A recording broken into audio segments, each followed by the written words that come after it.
কাসলের সুন্দরতার ব্যাপারে অনেক শুনেছি, আর এবার ভাবলাম 2025-এ ঘুরেই আসা যাক। একদিকে অনেক ইসরায়েলি ট্যুরিস্টদের জন্য যেমন কাসলকে বলা হয় the mini Israel of India, আর একদিকে কাসলের থেকে মাত্র 3.5 কিলোমিটার দূরেই আছে গুরুদ্বারা সাহিব মানিকরণ, যেখানকার হট স্প্রিংসের ব্যাপারে অনেক শুনেছি।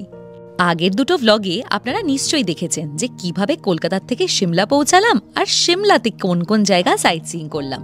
এই ভ্লগে থাকবে সিমলা থেকে কাসলের জার্নি, আর তার সাথে কাসলে কি কি ঘোরার আছে।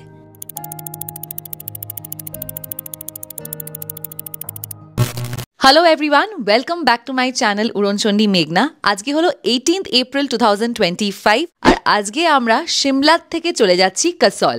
আপনারা যারা আগের এপিসোডসগুলো দেখেননি সিমলা ভ্রমণের, তারা কিন্তু অবশ্যই দেখবেন। দুটো এপিসোড এর আগে এসছে, একটাতে হলো কিভাবে সিমলা পৌঁছালাম, টয় ট্রেন রাইডও দেখানো আছে, আর একটাতে হলো সিমলায় লোকাল সাইট সিইং কি করলাম, রাতে কেমন ঘুরলাম, কেমন খাওয়া দাওয়া করলাম, এইসব। আর কলকাতা থেকে সিমলা পৌঁছানো পর্যন্ত সবকিছু ছিল আমাদের অ্যারেঞ্জমেন্ট, কিন্তু তারপরে আমাদের hotel stay, breakfast and dinner, তার সাথে পুরোপুরি সাইট সিইং অ্যান্ড গাড়ি যেটা, ওইটা কিন্তু অ্যারেঞ্জ করেছে ট্যুর পিকার্স। আমি এখানে ওনাদের নাম দিয়ে রাখলাম, অ্যাজ ওয়েল অ্যাজ কন্ট্যাক্ট নাম্বারটাও দিয়ে রাখলাম। আপনারা যদি ওনার সাথে আসতে চান তাহলে এই কন্ট্যাক্ট নাম্বারটাই কন্ট্যাক্ট করতে পারেন। ভিডিওটা দেখতে থাকবেন। অ্যান্ড পার পার্সন খরচা কত পড়লো এটা আমি একদম সিমলা ভ্রমণের লাস্ট এপিসোডে জানাবো। আর তার আগে কি করতে হবে, ভিডিওটাকে লাইক অ্যান্ড শেয়ার করতে হবে, অ্যান্ড চ্যানেলটাকে সাবস্ক্রাইব করতে ভুলবেন না। দেখতে থাকুন।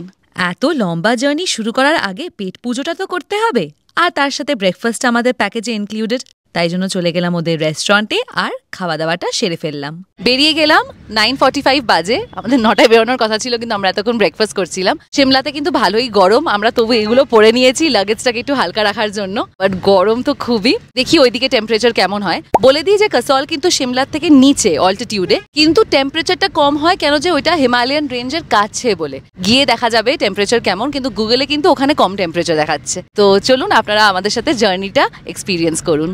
সিমলা থেকে কাসলের এই জার্নিটা কিন্তু একটা খুব লম্বা জার্নি, সেই 222 কিলোমিটার, তাও আবার ন্যাশনাল হাইওয়ে 205টা নিলে। তার সাথে ওয়েদার চেঞ্জ তো হতেই থাকবে, কিন্তু শুধুমাত্র ওয়েদার চেঞ্জ না, দেখতে পাবেন রাস্তায় বিভিন্ন ধরনের ফুল গাছ, আর তার সাথে টেরেন চেঞ্জ তো অবশ্যই হবে। অন দ্য ওয়ে আস্তে আস্তে আমাদের সাথে যেই দাদা আছে যিনি আমাদেরকে নিয়ে যাচ্ছে, ওনার বাড়ি দেখালো। এখানে এক একটা বাড়ি যা সুন্দর, আমরা ওপর থেকেই দেখলাম। ওনার বাড়ি ওই পাহাড়ের মধ্যে নিচে ছিল, কি সুন্দর দুতলা বাড়ি। আর এখানে বেশিটাই না লাল শেড দিয়েছে, ইদার লাল বা সবুজ, কিন্তু লালটাই বেশি দেখছি। এখানে কিন্তু অনেকজন নিজেদের বাড়িতেও আপেল গাছ পোতে, যেমন ওনার কিন্তু উনি আগের বছরই নাকি পুঁতেছে আপেল গাছ, আর অলরেডি এই বছর আপেল হয়ে গেছে। আর একটা জিনিস উনি বললেন যে যত বেশি নাকি বরফ হবে তত নাকি আপেলের টেস্টও ভালো হয় আর আপেলও ভালো হয়। সব থেকে প্রথমে ট্যুর পিকার্সকে জানাবো ধন্যবাদ এত সুন্দর আর একটা হ্যাসেল ফ্রি জার্নি অ্যারেঞ্জ করার জন্য। প্রথমবার হিমাচলের রাস্তাগুলো নিয়ে একটা জায়গা থেকে আর একটা জায়গায় পৌঁছানো আমার কাছে একটা খুব নতুন এক্সপিরিয়েন্স হতে চলেছিল। নর্থ বেঙ্গলে এরম জার্নি অনেক করেছি, কিন্তু কোনোদিন হিমাচল প্রদেশে এরমভাবে ঘুরবো ভাবতেই পারিনি।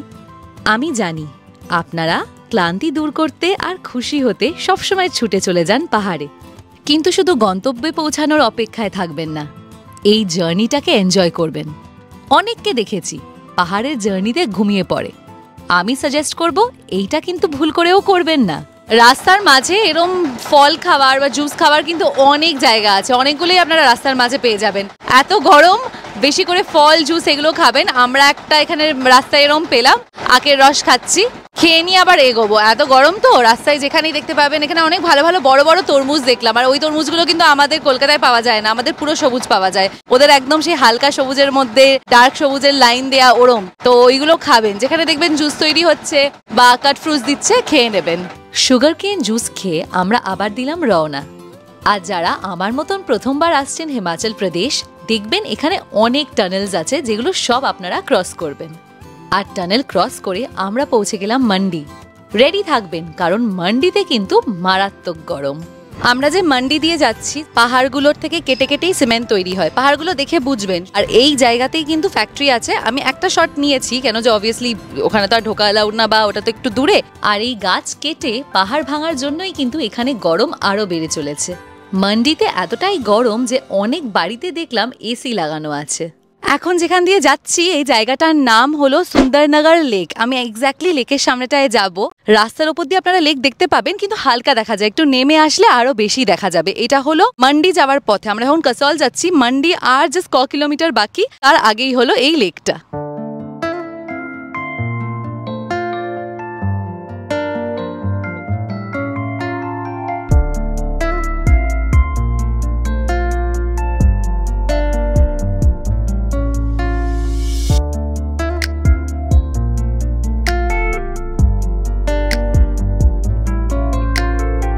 এই দেখুন এখন লেকের সামনে দাঁড়িয়ে, জাস্ট ওই পুলটাকে পার করতে হয়। কি সুন্দর আর কত বড়, বিশাল বড়। ভিডিওতে হয়তো বোঝা যাচ্ছে না, আর তেমনই ডিপ হবে। অপূর্ব সুন্দর লাগছে। রোদ্দুরটা মারাত্মক মারাত্মক, কিন্তু একটা হাওয়া দিচ্ছে।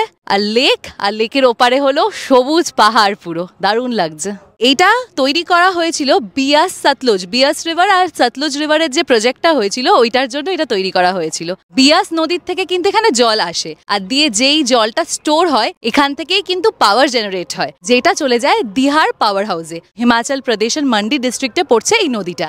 যেমন জায়গাটা সুন্দর, ওরম কিন্তু এই লেকটার একটা খুব ভালো পারপাসও আছে। ইনফরমেশনটা হয়তো আপনাদের হেল্প করলো এই লেকের ব্যাপারে আরো জানতে। চলুন আমরা আমাদের জার্নিটা এবার কন্টিনিউ করি।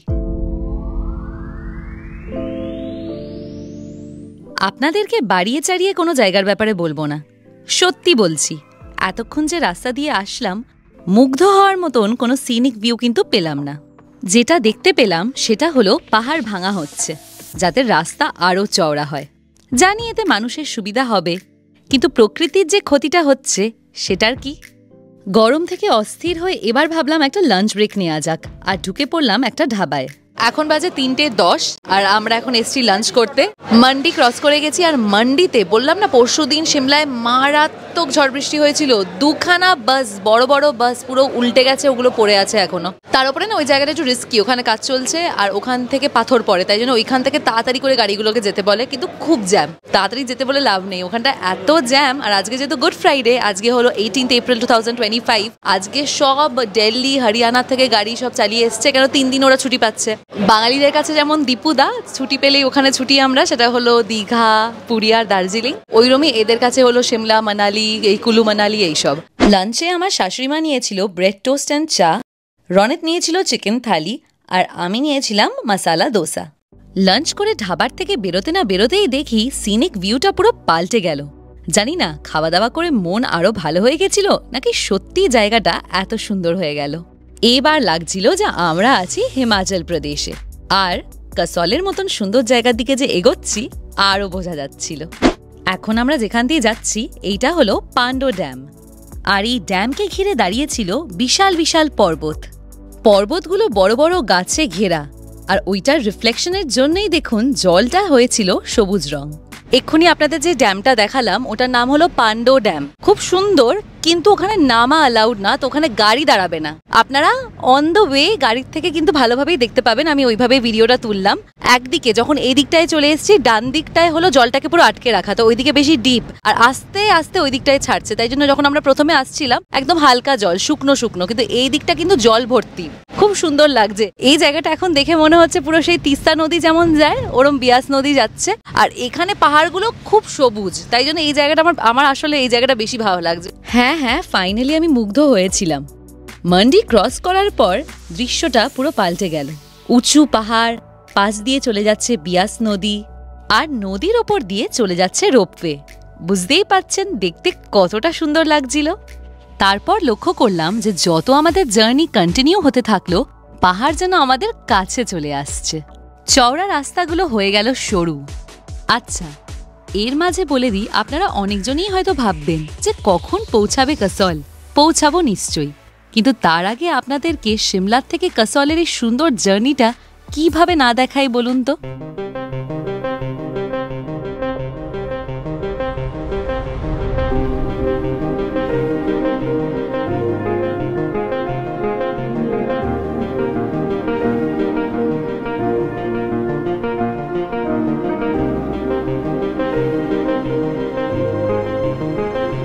টানেলগুলো দিয়ে যাচ্ছি মনে হচ্ছে যেন বাইরের দেশ।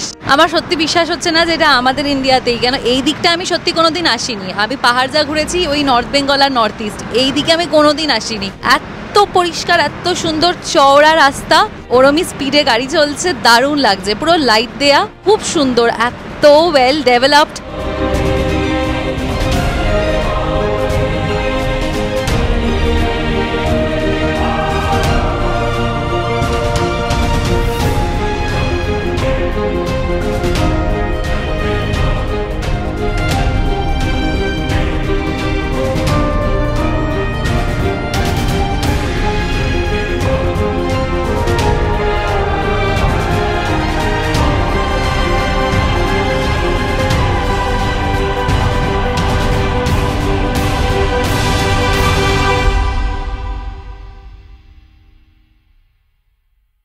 আর একটা জিনিস হলো, টানেলের ভেতরে কিন্তু SOS পুরো পয়েন্টস দেয়া আছে একটু একটু ইন্টারভাল পরই, কেন যে টানেল এমন একটা জিনিস, বাই চান্স কোনো গাড়ি ভেতরে আটকে গেল, কোনো ল্যান্ডস্লাইড হলো বাইরে, কেন টানেল থেকে বেরোনোর পর যে জায়গাগুলো ওগুলো হলো পুরো বিনা গাছ পাথরওয়ালা যে পাহাড়গুলো, ওখানে ল্যান্ডস্লাইড হয়, ইনফ্যাক্ট লেখাও আছে বাই চান্স যদি ভেতরে গাড়ি আটকেও যায় কোনো কারণে, ওই SOS পয়েন্টসগুলো কিন্তু ইউজ করতে পারে। তাই জন্য ওই ভয়ের ব্যাপারটা নেই টানেল ভেতরে। এখন ফাইনালি মনে হচ্ছে, বলে না হিমাচল, ফাইনালি আমরা হিমাচল প্রদেশে, ওরম ফিল হচ্ছে। সবুজ পাহাড়, উঁচু উঁচু পাহাড়, কি সুন্দর যাচ্ছি, কনস্ট্যান্ট পাহাড়। কত আপনাদের দেখাবো, এগুলো আপনাদের নিজেদের এসে দেখতে হবে। আমি চোখে যেটা দেখছি ওটা যখন আমি ফোনে তুলছি না, জাস্টিফাই হচ্ছে না। তো এত সুন্দর, ওটা ক্যামেরা জাস্টিফাই করতে পারবে না। 5:20 বাজে সন্ধ্যেবেলা, আর এখন আমরা যে এন্ট্রি করছি এখানে কিন্তু কুল্লু পৌঁছে গেছি, মানে কুল্লু স্টার্ট হয়ে গেছে। আর তার সাথে জাস্ট এখান থেকে 2.5 কিলোমিটার্সের মধ্যেই হলো ভুন্তার এয়ারপোর্ট। এয়ারপোর্টটা ইনফ্যাক্ট দেখাও গেল, মানে রানওয়েটা দেখা গেল। ভিডিওটা নিতে পারিনি বিকজ গাড়ি চলছে, কিন্তু দেখা যাচ্ছে। আর ওখানে দিল্লি বা চণ্ডীগড় থেকে তখনই প্লেন আসে যখন 25-30 জন প্যাসেঞ্জার হয়ে যায়, তখন প্লেন আসে এখানে। আর তাছাড়া কোনো মিনিস্টার আসলো, কোনো ভিভিআইপি আসলো, তাহলে এখানে ল্যান্ডিং হয় ভুন্তার এয়ারপোর্ট। পার্বতী নদী স্টার্ট হয়ে গেছে আর আমরা ওটার সাথে সাথেই চলেছি। দুর্দান্ত লাগছে, বেশ ভালোই কিন্তু স্রোত দেখলাম।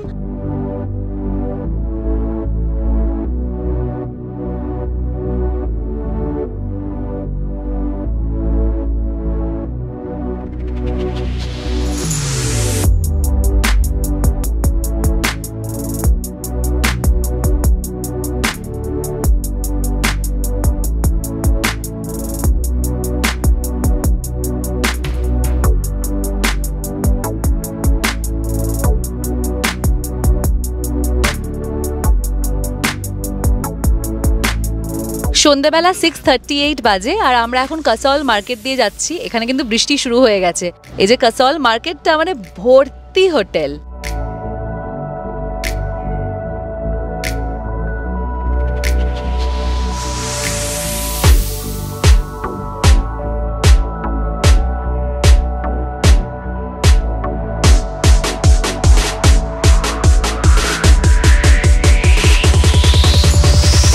ওয়াও, ফাইনালি আমরা হোটেল পৌঁছে গেছি, গাড়ির থেকে নেমেছি।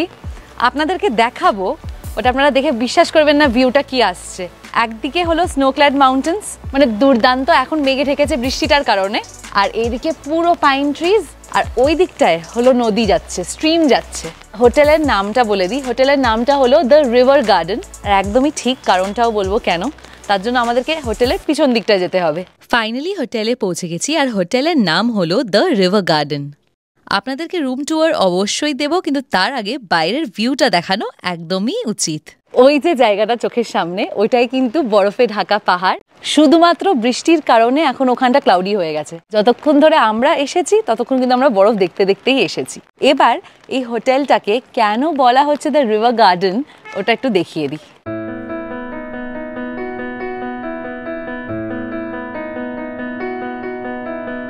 রুম তো দেখে এসেছিলাম, কিন্তু নিচে যা ভিউ, রুমের থেকে বেশি বাইরে বসে থাকতে ইচ্ছা করছিল। হোটেলের সিটিং এরিয়ার সামনে দিয়ে চলে যাচ্ছে স্ট্রিম, আর দূরে দেখা যাচ্ছে আরো বড় বড় পাহাড়। সামনে তো পাইন গাছের জঙ্গল অবশ্যই ছিল।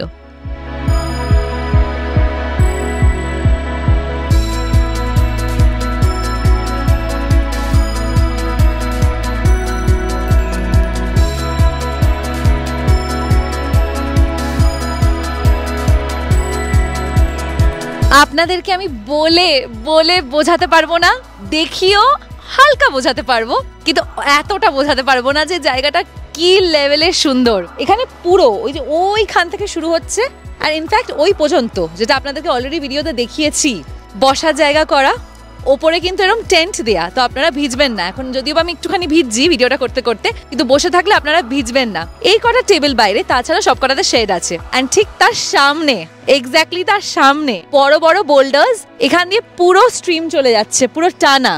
যদি আমরা ওইদিকে তাকাই, যেমন বড় বড় পাইন গাছের পাহাড়, ঠিক তার পিছনে উকি মারছে একদম বরফে ঢাকা পাহাড়। এক্স্যাক্টলি তার অপোজিটে আপনারা দেখতে পাবেন একদম ঘন জঙ্গল, পাইন গাছের খুবই ঘন জঙ্গল, তার মধ্যে থেকে পাখির আওয়াজ আসছে। যারা প্রকৃতি প্রেমী তাদেরকে কিন্তু এখানে আসা উচিত, এতটাই সুন্দর। যদি আপনারা নির্জনতা চান আর শান্ত পরিবেশে ধীর গতিতে জীবনযাপন করতে চান, তাহলে এই জায়গাটা আপনাদের জন্য। আমি এরম কজনকে চিনি যারা ঘুরতে গিয়ে না সাইট সিইং করে, না আমাদের মতন এরম সারাদিন ঘুরে বেড়ায়। তারা একটা হোটেল নেয় এরম সুন্দর লোকেশনে আর সারাটা দিন ওখানেই কাটায়। আপনারাও যদি ওরম ট্রাভেলার হন, আমি বলবো কাসল তাহলে একটা খুব ভালো অপশন। চলুন রুমটা দেখিয়ে দিই। আমাদেরকে দিয়েছে রুম নাম্বার 201। এটা হলো এন্ট্রেন্স। ওয়াও, দেখুন রুমটা। ঢুককেই প্রথমে হলো বেড, খুব সুন্দর বেড মেকিং করা, দুবে দেয়া আছে। আমার তো হেড বোর্ডটা দারুণ লেগেছে। এখানে দিয়েছে একটা ওয়ার্ড্রোব, এখানে এক্সট্রা পিলো আর কম্বল দেয়া আছে। এখানে একটা ফুল লেন্থ মিরর আছে, যেটা আমার খুব দরকার রেডি হওয়ার জন্য। এখানে আছে দুটো সোফা টাইপের যে চেয়ারগুলো হয়, তার সাথে একটা কফি টেবিল। এখানে আছে কার্টেন, ওটা খুলে আর দেখাচ্ছি না, কেন এইদিকে যে ভিউটা ওইটা আমি বাইরে থেকে আপনাদের দেখাবো। এখানে আছে হলো টিভি। বাইরে যাওয়া যাক, এসে বাথরুমটা দেখাচ্ছি। এইটা হলো দরজা। আমার মনে হয় আরেকটু আগে ভিডিওটা করে নিলে ভালো হতো, এখন অন্ধকার হয়ে গেছে। This is the best part, but এটা রনিতের দোষ। আমি ওকে বলেছিলাম চল ভিডিও করে নিয়ে, অন্ধকার হয়ে যাবে। ব্যালকনির সাইজটা দেখুন, জাস্ট হিউজ ব্যালকনি, হিউজ। এখানে আছে আর একটা টেবিল, আর এখানে দেয়া আছে চেয়ার। অ্যান্ড এই যে পুরো জায়গাটা, এখান থেকে পুরোপুরি দেখা যাচ্ছে এই বসার জায়গাগুলো যেখানে আমরা ছিলাম এতক্ষণ। তার সাথে ওই দূরে, আমি জানি না আসছে কিনা, ওই দূরে হলো বরফের পাহাড়, পুরো পুরো জঙ্গল, আর সামনে যাচ্ছে স্ট্রিম। এই যে এখানে হলো বাথরুম। আবার রুমে এসে গেছি আমরা। বিশাল বড়, বিশাল বিশাল। এই যে এখানে আছে আয়না, বেসিন আছে, এখানে যেমন বাকেট সব দেয়া আছে। এখানে আছে WC, এখানে গিজার, আর এই দিকে যদি আপনারা টয়লেট্রিজ রাখতে চান আপনাদের, তাহলে এটাও আছে। আমি ট্রাই করব কালকে যদি সকালে আপনাদেরকে ভিউটা দেখাতে পারি। যখন আমরা এসছিলাম না, তবুও হালকা আলো ছিল, কিন্তু নিচের শটসগুলো যেগুলো আপনাদেরকে দেখালাম, ওগুলো আপনাদেরকে দেখিয়ে দিয়েছি। বেসিক্যালি ওই সেম ভিউটাই বারান্দা থেকে পাওয়া যাচ্ছে। তবু আমি ট্রাই করব কালকে সকালে একবার তোলার। সন্ধে 8টা এখন।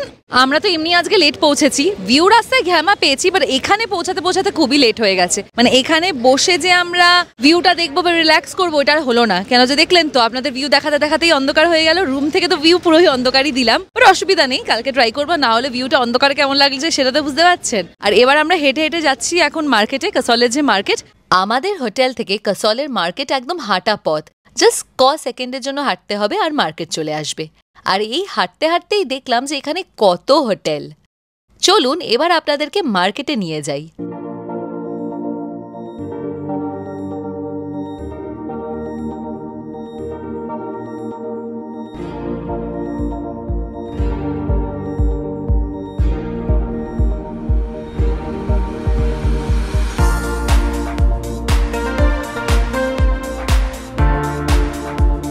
কি বিক্রি করছে? হ্যাঁ তাই তো। এই দেখুন, এই হলো এখানকার দোকানদার।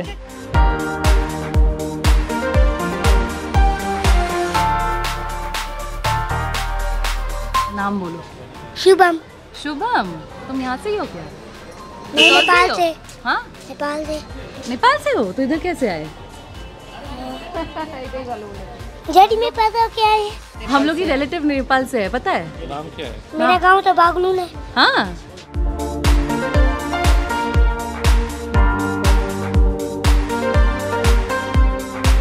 এখানে আরো কটা ফ্রিজ ম্যাগনেটের অপশনস ছিল। যেমন সিমলাতে শুধু সিমলা ছিল, এখানে সিমলা, মানালি, কাসল, কুলু, তো দুটো আরো নিলাম, খুব কিউট কিউট দেখতে।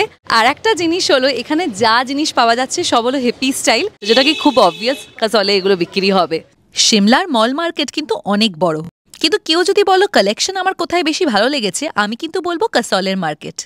অনেক দোকান আর সবকটা দোকানেই কিন্তু শীতের পোশাক অ্যাজ ওয়েল অ্যাজ ড্রিম ক্যাচার্সের অনেক অপশন ছিল। রনতকে এই পাহাড়ি টুপি পরে কেমন লাগছে বলুন? আর এখানে এই জ্যাকেটসগুলো আমার খুবই ভালো লেগেছিল। আমি রনতকে বললাম একটা চুজ করে কিনে ফেল। শিমলা, কাসল, মানালি 3টে জায়গারই মার্কেট ঘুরেছিলাম, কিন্তু এই ধরনের জ্যাকেটটা কিন্তু শুধু কাসলেই অ্যাভেলেবেল ছিল। রনতের ওপরে এটা আমার এতই ভালো লাগলো যে আমি ওকে ফাইনালি এটা গিফট করে দিলাম। এখানে ব্যাগসেরও অনেক কালেকশন পেয়ে যাবেন। আমার এই ফ্যানি প্যাকটা খুব পছন্দ হয়েছিল, তাই জন্য এটা আমি নিজের জন্য নিয়েছিলাম। এখানে কিন্তু খুবই কিউট আর কোয়াকি জিনিসপত্র ছিল, আপনারা এই মার্কেটটা ঘুরে দেখতে পারেন। মার্কেট থেকে এসে গেছি, আর বেস্ট ব্যাপার হলো যে আপনাদেরকে দেখিয়েছিলাম এখানে নিচে বসার জায়গা, পাশ দিয়ে নদী যাচ্ছে। এখন অন্ধকারে নদী আমরা দেখতে পাবো, ভিডিওতে হয়তো দেখা যাবে না, কিন্তু আওয়াজটা কনস্ট্যান্ট পাচ্ছি। আর সবাই কিন্তু ডিনার এই নিচে বসেই করছে, একদম খোলা জায়গা। আমাদের খাবার এসে গেছে, দেখাবো কি কি খাবার আছে। আর অ্যাজ ইউজুয়াল বলবো ফুড ব্লগ না, তাই জন্য আমি ওভারঅল জানাবো খাবার কেমন, আর দেখিয়ে দেবো কি কি আছে। হোটেল আলাদা হলেও যেহেতু প্যাকেজে এসেছি, ডিনারের মেনু কিন্তু সেম ছিল। ছিল স্যালাড, ভাত, এখানে ছিল ডাল, তার সাথে ছিল মিক্সড ভেজিটেবলস অ্যান্ড মাংস, আর আমি সাথে রুটিও নিয়েছিলাম। ডিনার হয়ে গেছে, দুর্দান্ত ডিনার ছিল, আর সেম আইটেমসই ছিল। খাওয়া দাওয়া করে সোজা ঘুমিয়ে পড়বো, সেটা কি করে ভাবলেন? আমরা ভাবলাম একটু নেমে যাই স্ট্রিমের দিকে। আমাদের হোটেল থেকে ডিরেক্টলি সিঁড়ি করা আছে যাতে আমরা স্ট্রিমের সামনে যেতে পারি। এই দেখুন, ভাবতে পারছেন? ও বাবা, আকাশটা পুরো পরিষ্কার না রে, ওগুলো তারা না? ওয়াও, আপনাদেরকে দেখাচ্ছি, দুর্দান্ত লাগছে। একটা আমি কথা না বলে আপনাদেরকে শুধু জলের আওয়াজটা শোনাবো।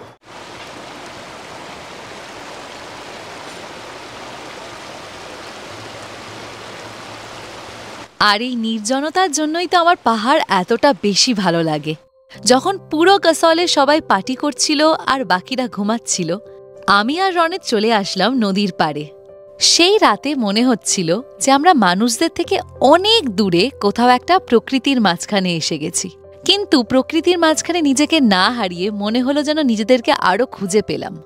আর ভাগ্যিস সেই রাতে আমরা নিচে এসেছিলাম, কারণ এই পরিষ্কার আকাশে যখন তারাগুলো ঝলমল করছিল, ওই দৃশ্য দেখে মনটা যা খুশি হয়েছে বলে বোঝাতে পারবো না।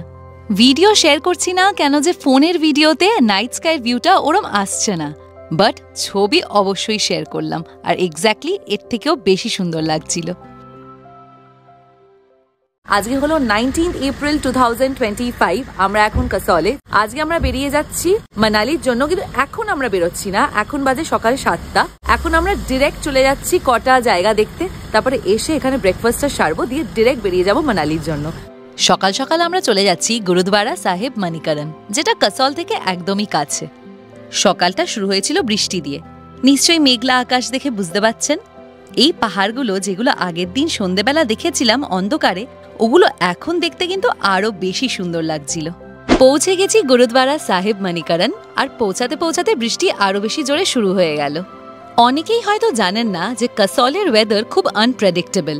এখানে যখন তখন খুব জোরে বৃষ্টি হয়, আর কারণটা হলো এই হট স্প্রিংস থেকে যে ধোঁয়া উঠছে, ওটা দিয়ে যে ভেপার তৈরি হয়, ওই কারণে এখানে এত বৃষ্টি হয়। আমরা এখন এসে গেছি এখানকার যে মণিকরণ গুরুদ্বারা, ওখানে খুব সুন্দর, আর হট স্প্রিং এর জন্য পুরো ধোয়া ধোয়া হয়ে আছে। লোকে ভাববে যে বাবা এটা কি মেঘ, এটা অ্যাকচুয়ালি হট স্প্রিং। এটা কিন্তু খুব জাগ্রত জায়গা শিখদের জন্য, তাই জন্য আমি জানি না, ইউজুয়ালি ভেতরে ভিডিও করা অ্যালাউড থাকে না, আমি তবুও দেখবো অ্যালাউড কিনা। সব থেকে প্রথমে আমরা ভেতরে চলে গেলাম হট স্প্রিং দেখতে, যেখানে লোকে স্নান করে। এখানে যে সরোবর সাহেব, ওটা কিন্তু ছেলে আর মেয়েদের জন্য আলাদা করে বানানো। বাইরের যেটা এখন আমি দেখাচ্ছি, এটা হলো ছেলেদের জায়গা, কিন্তু কেউ স্নান করছে ওই পার্টটা আমি অবভিয়াসলি ভিডিও করিনি। গরম জল পুরো। হট স্প্রিং এ কিন্তু আপনারা স্নানও করতে পারেন, এখানে অনেকজন করছে। এই যে আপনাকে তাহলে ওরম টাইপের জামা কাপড়, তোয়ালে সব নিয়ে আসতে হবে, আমরা আর সেটা করছি না। বলে এখানে বিলিভ যে এই হট স্প্রিং এ যদি আপনি স্নান করেন, ডুবকি লাগান, তাহলে আপনার যত অসুখ, শরীর খারাপ যাই আছে, ওগুলো নাকি সেরে যাবে, ঠিক হয়ে যাবে।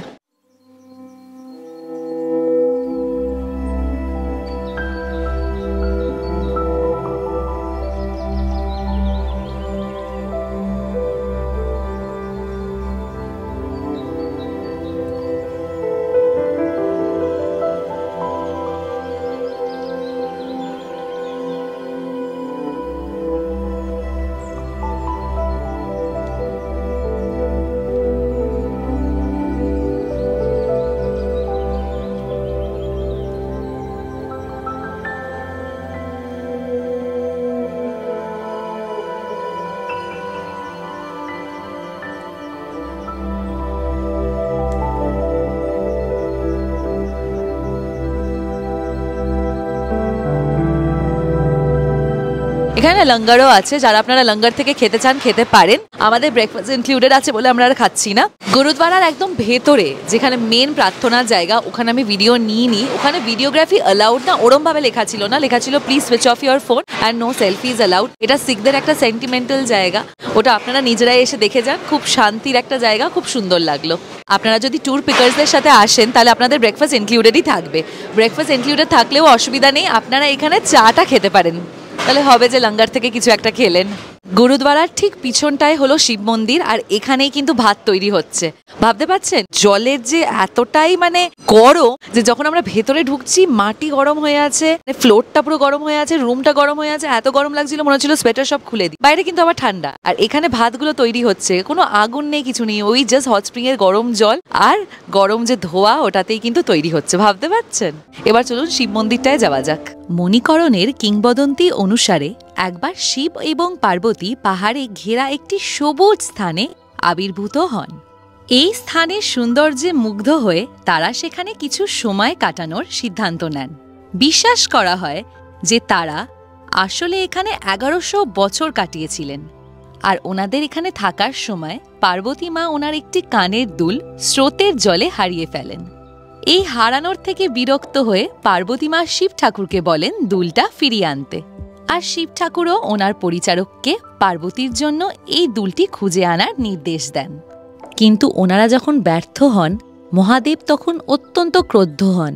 তিনি তখন তার তৃতীয় নয়ন খুলে দেন, যেটা ছিল এক ভয়ানক ঘটনা যা মহাবিশ্বে অশান্তির সৃষ্টি করে। তখন শিবকে শান্ত করার জন্য সর্পদেবতা শেষের কাছে আবেদন করা হলো। শেষনাগ হিস হিস করে উঠলেন, যার ফলে ফুটন্ত জলের স্রোত বয়ে গেল। এখানে ফ্রি পার্কিংও আছে, তো আমাদের গাড়ি পার্কিং এ ছিল ফ্রিতেই, গুরুদ্বারার ফ্রি পার্কিং। দেখা হয়ে গেছে মণিকরণ গুরুদ্বারা, এবার আমরা চলে যাচ্ছি হোটেল, সারবো আমাদের ব্রেকফাস্ট। কথা আমি রেখেছি, আপনাদের বলেছিলাম যে সকালের ভিউটা দেখাবো বারান্দার থেকে, আর এক্স্যাক্টলি ঘুম থেকে উঠেই কিন্তু আমি সেই ভিডিও করতে চলে গেছিলাম। এটা মণিকরণ যাওয়ার আগে, কিন্তু ভিডিওটা এই সুন্দর ভিউ দিয়েই কিন্তু এন্ড করব। সাথে এটাও বলে দিই যে কসলে আমরা থেকেছি এক রাত, কিন্তু কসল এতটাই সুন্দর, আপনাদের রিকোয়েস্ট করব যে আপনারা 2 রাত থাকার চেষ্টা করবেন। পরের বার আসলে আমি অবশ্যই কসলে 2 রাত থাকার চেষ্টা করব, কিন্তু তার আগে এখান থেকে চলে যাওয়ার আগে এই সুন্দর জায়গাটা আপনাদেরকে আরেকবার দেখিয়ে দিই।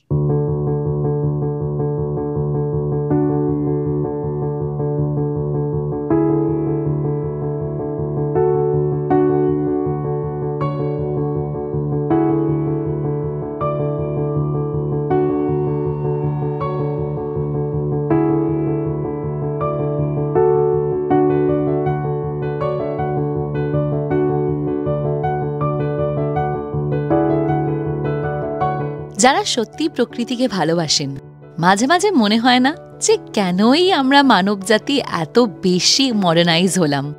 ভালোই তো ছিলাম এই জঙ্গলে, প্রকৃতির কাছে। পাহাড় সমুদ্রর কাছ থেকে ঘুরে যাওয়ার পর আর ভালো লাগে না ডেইলি লাইফে ফিরতে। সেই আবার স্কুল, কলেজ, চাকরি, আবার একটা বাক্সর মধ্যে বন্ধ, দম বন্ধ হয়ে আসে।